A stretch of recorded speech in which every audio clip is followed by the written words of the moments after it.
Jill Filipovic. Donald Trump Jr.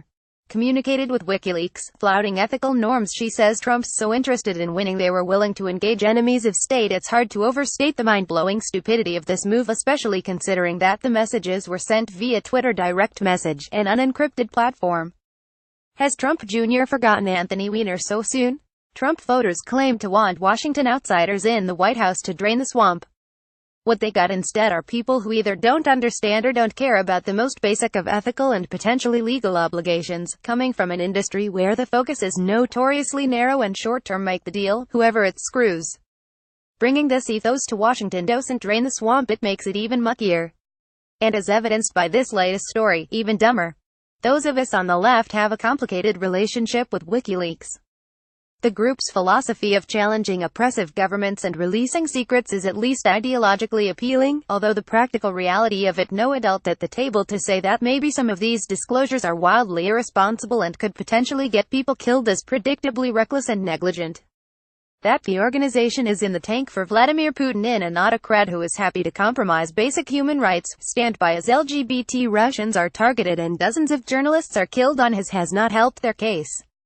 The group's morally bankrupt mascot, Julian Assange, has proven to be cowardly, hypocritical and deceitful, not someone any sensible or reasonably intelligent person should trust, or even interact with. He has been accused of UAL assault and hiding out to avoid a reckoning with the accusations, though Swedish prosecutors in May dropped these investigations. Some crusader for the free exchange of information. But of course, sensible and reasonably intelligent are not words we associate with the Trump administration or the Trump sons. Messages in question were not even ones that WikiLeaks sent, but the Trumps ignored. Trump Jr. in fact corresponded with the organization, even asking his correspondents for information.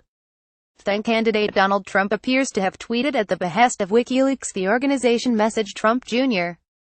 on October 12, 2016, strongly suggest your dad tweets this link if he mentions us. 15 minutes later, Trump Sr. tweeted approvingly of the organization, and 2 days later Trump Jr.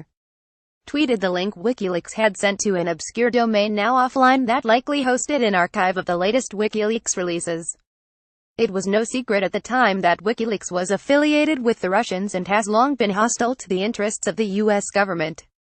The Trumps were so interested in winning that they were willing to engage enemies of the state to do it. This is shameful, and should be scandalous enough to take Trump Jr.